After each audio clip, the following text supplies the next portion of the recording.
Hello नमस्कार दोस्तों, मैं हूं राजीव और आप देख रहे हैं झारखंड अपडेट। दोस्तों चलिए शुरू करते हैं आज के इस सेशन को। आज है 19 अक्टूबर 2023 और देखते हैं आज के करंट अफेयर्स में क्या है इम्पॉर्टेंट।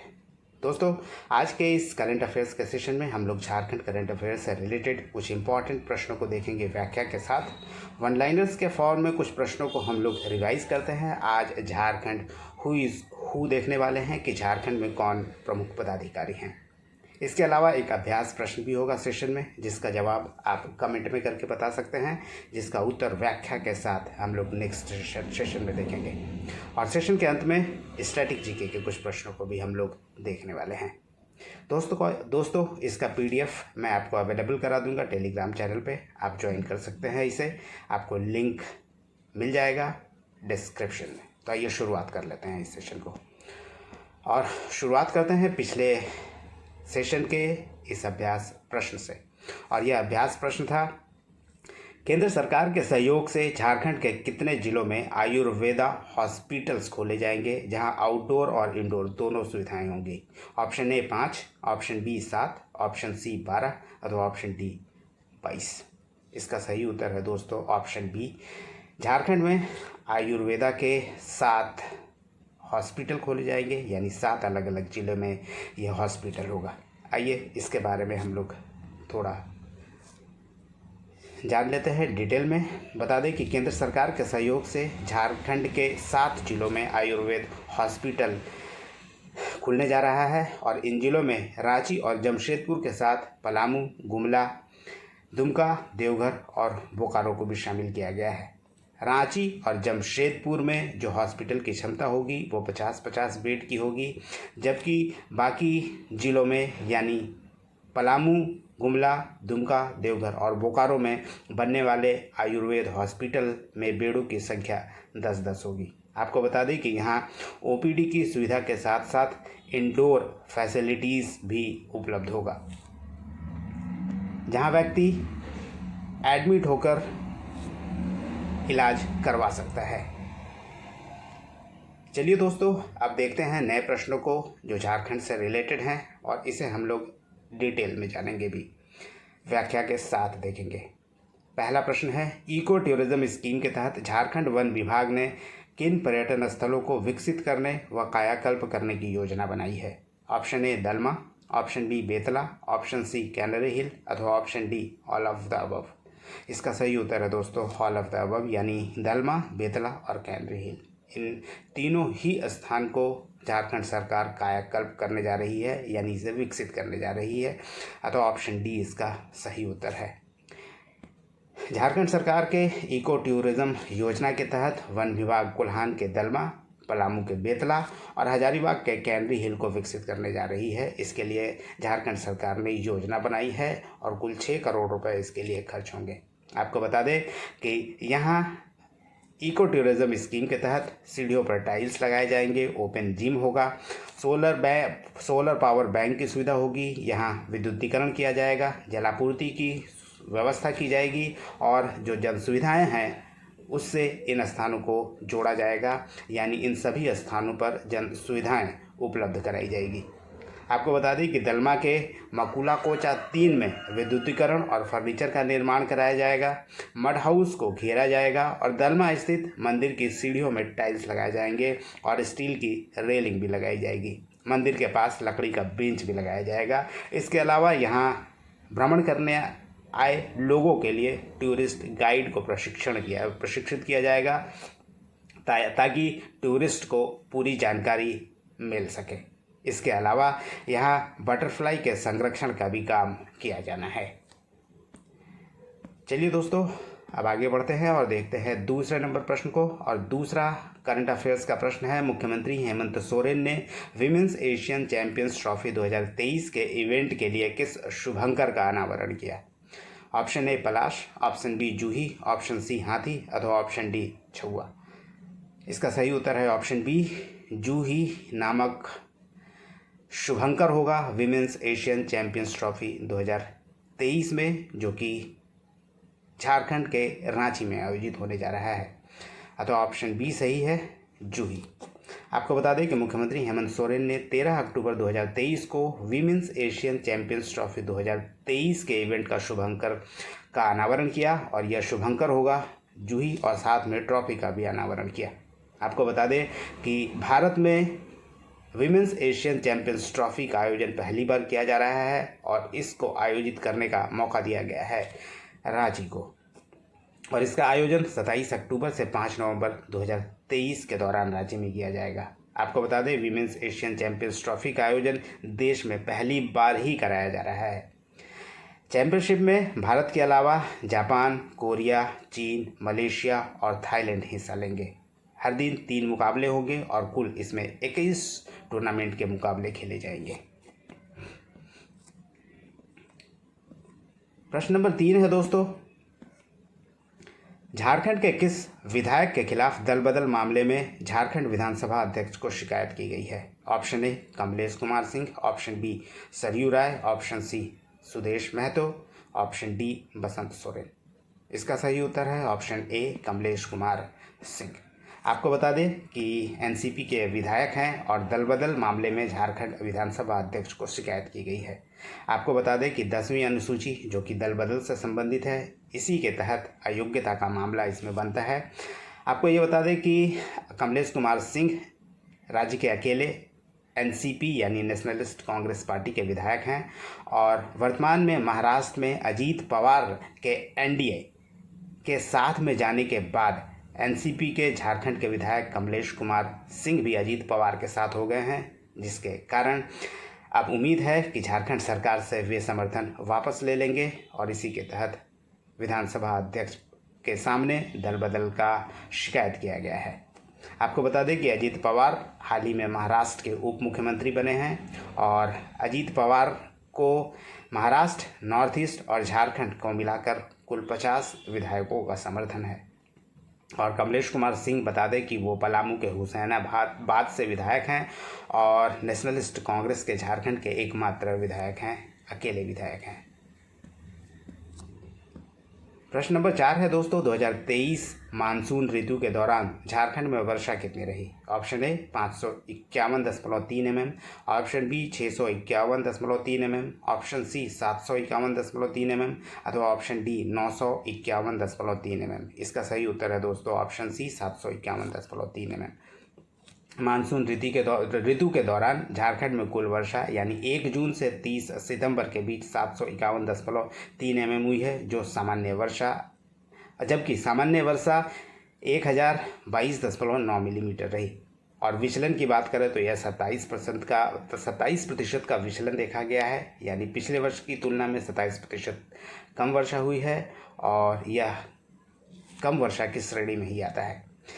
राज्य के कुल 24 में से 7 जिलों में सामान्य वर्षा रही है, जबकि शेष जिलों में वर्षा की कमी रही है। आपको बता दें कि 2023 में मानसून का आगमन 19 जून को हुआ था और कुल 104 दिन झारखंड में मानसून रहा। आज का अगला प्रश्न है और यह 5वां प्रश्न है दोस्तों, इंस्पायर अवार्ड के अंतर्गत आइडियाज़ देने के मामले में झारखंड देश भर में कौन से स्थान पर रहा? ऑप्शन ए 3रा, ऑप्शन बी 6ठा, ऑप्शन सी 9वां अथवा ऑप्शन डी 10वां। इसका सही उत्तर है दोस्तों ऑप्शन बी। इंस्पायर अवार्ड के अंतर्गत आइडियाज़ देने के मामले में झारखंड का स्थान 6ठा रहा है, यानी ऑप्शन बी सही उत्तर है। भारत सरकार की ओर से चलाए जा रहे प्रतिष्ठित इंस्पायर अवार्ड यानी million minds augmenting national aspirations and knowledge के अंतर्गत आइडियाज़ देने के मामले में झारखंड देश भर में 6ठे स्थान पर रहा। आपको बता दें कि साइंटिफिक थिंकिंग यानी वैज्ञानिक सोच विकसित करने के लिए इसकी शुरुआत की गई थी, यानी बच्चों में कैसे सोच को विकसित किया जा सकता है उसके लिए ही इसकी शुरुआत की गई थी। झारखंड की ओर से इस वर्ष 40,833 छात्रों ने अपने आइडियाज़ का रजिस्ट्रेशन कराया था और झारखंड से रजिस्ट्रेशन करने के मामले में पलामू सबसे अग्रणी रहा है, जहां 3,575 बच्चे यानी छात्रों ने रजिस्ट्रेशन कराया था। इसके बाद गिरिडीह और फिर बोकारो का नंबर आता है। ये 3 शीर्ष जिले हैं जो इंस्पायर अवार्ड के लिए रजिस्ट्रेशन कराया गया था और झारखंड इस मामले में बिहार से आगे है। और देश में सबसे अधिक रजिस्ट्रेशन राजस्थान में कराया गया था। कुल यहाँ 1,58,128 छात्रों ने रजिस्ट्रेशन कराया था। आपको बता दें कि स्क्रूटनी किया जाएगा इन छात्रों का, और उसके बाद चयनित आइडिया को मॉडल के रूप में दिए जाने के लिए विद्यार्थियों को 10-10 हज़ार रुपये दिए जाएंगे। दोस्तों आइए अब आगे बढ़ते हैं और वन लाइनर्स के फॉर्म में जो हम लोग रिवीजन करते हैं उसके तहत आज हम लोग झारखंड हूज़ हू देख लेते हैं कि झारखंड में कौन प्रमुख पदाधिकारी हैं यानी ऑफिस बियरर हैं। वर्तमान में राज्यपाल हैं सीपी राधाकृष्णन, जो झारखंड के 11वें राज्यपाल हैं। वर्तमान में मुख्यमंत्री हैं हेमंत सोरेन, ये 11वें मुख्यमंत्री हैं। विधानसभा अध्यक्ष वर्तमान में रविंद्रनाथ महतो हैं। राज्य के मुख्य सचिव हैं सुखदेव सिंह, जबकि प्रधान सचिव मुख्यमंत्री के हैं वंदना डाडेल और मुख्यमंत्री के सचिव हैं विनय कुमार चौबे। गृह सचिव वंदना डाडेल, और जबकि वर्तमान में झारखंड के एडवोकेट जनरल यानी महाधिवक्ता राजीव रंजन हैं। इसके अलावा अगर मुख्य न्यायाधीश की बात करें तो वर्तमान में झारखंड के मुख्य न्यायाधीश संजय कुमार मिश्रा हैं, जो झारखंड के 14वें यानी 14th chief justice of Jharkhand हैं। और वर्तमान में महानिदेशक डायरेक्टर जनरल ऑफ पुलिस हैं अजय कुमार सिंह, यह 13वें डीजीपी हैं। जेपीएससी के वर्तमान अध्यक्ष नीलिमा केरकेट्टा और जेएसएससी के वर्तमान अध्यक्ष हैं नीरज सिन्हा। आपको बता दें हाल ही में नीरज सिन्हा को नियुक्त किया गया है जेएसएससी के अध्यक्ष, और अब तक रहे थे सुधीर त्रिपाठी, और सुधीर त्रिपाठी के स्थान पर ही नीरज सिन्हा को जेएसएससी का नया अध्यक्ष नियुक्त किया गया है। जैक यानी झारखंड एकेडमिक काउंसिल के अध्यक्ष हैं डॉक्टर अनिल कुमार महतो। झारखंड मनरेगा आयुक्त मनरेगा कमिश्नर है राजेश्वरी बी, जबकि सीईओ यानी चीफ इलेक्टोरल ऑफिसर यानी मुख्य चुनाव पदाधिकारी झारखंड के हैं के रवि कुमार। तो ये था दोस्तों मुख्य ऑफिस बेयरर झारखंड के। आइए अब बारी है दोस्तों अभ्यास प्रश्न की, और आज का अभ्यास प्रश्न है झारखंड राज्य का पहला व इकलौता सीआईडी थाना किस जिले में खोला गया है। Option A Ranchi, option B Dumka, option C पश्चिमी सिंहभूम अथवा ऑप्शन डी देवघर। इसका उत्तर दोस्तों आप जवाब कमेंट में करके बता सकते हैं।